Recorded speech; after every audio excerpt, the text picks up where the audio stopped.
BJP को बड़ी गंभीर मैं बात बता रहा हूं, भले ही चौधरी देवीलाल के परिवार ने हरियाणा में एंट्री दिलाई जी, लेकिन सत्ता में पहुंचाने में एक बड़ा रोल कहीं ना कहीं कुलदीप बिश्नोई का भी रहा। बिल्कुल सही कहे प्रद्युम्न एक भाई। अलायंस हुआ हजका और बीजेपी में, बीजेपी का तो कोई सौदा ही नहीं था उस टाइम बिल्कुल पे। सही बात उस समय क्या हुआ, जब इनका समझौता हुआ, वो समझौता हुआ 8 और 2 पर। जी, लोकसभा की 2 सीटें और 8 सीटों पर लड़ेगी बीजेपी, बड़ी पार्टी है। बिल्कुल विधानसभा में 45 सीटें कुलदीप बिश्नोई की पार्टी लड़ेगी और 45 लड़ेगी बीजेपी। बिल्कुल सही और कहा। ये शर्त हुई कि कुलदीप बिश्नोई मुख्यमंत्री बनेंगे। जी, कुलदीप को तो मुख्यमंत्री कुर्सी, उसने ये दिमाग लगाया नहीं कि अगर लोकसभा में तेरा कुछ नहीं आया तो ये लात मार देंगे तेरे। जी, वो वही चूक होगी। राजनीतिक दूरदर्शी सोच नहीं थी उनकी, वो जी, चूक होगी।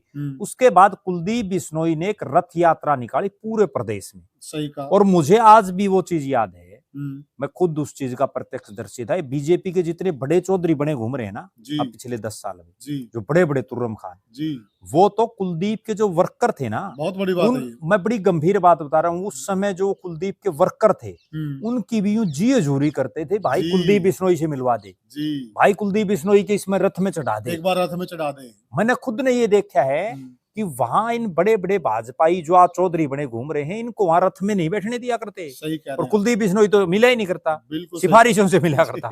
तो उस समय वो दौर था। उस समय जो हजका के लोग थे, मैंने खुद आंखों से देखा है, जो हजका के, और वो भी को बड़े नहीं, जो गांव जो कुलदीप बिश्नोई को जानते हो, उस सतर के नेताओं की बड़ी चौधर थी।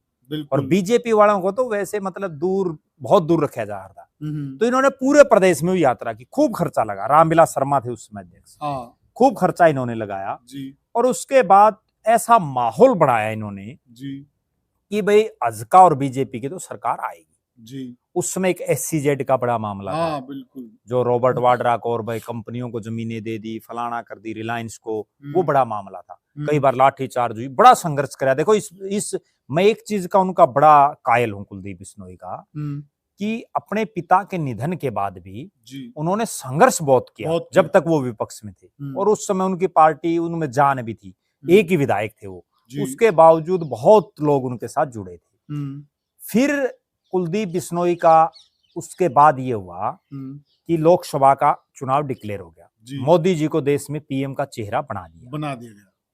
उसके बाद इंडियन नेशनल लोकदल थी उस समय, इंडियन नेशनल लोकदल का भी एक प्रकरण ये हुआ कि 2014 के जनवरी में चौधरी ओम प्रकाश चौटाला और अजय सिंह चौटाला को जेल हो गई, और उसके बाद इनेलो भी हाशिए पर चली गई थी। उन्होंने प्रकाश सिंह बादल थे, जो पंजाब के पूर्व मुख्यमंत्री, शिरोमणि अकाली दल के अध्यक्ष थे उस समय, बिल्कुल, वो NDA का हिस्सा थे।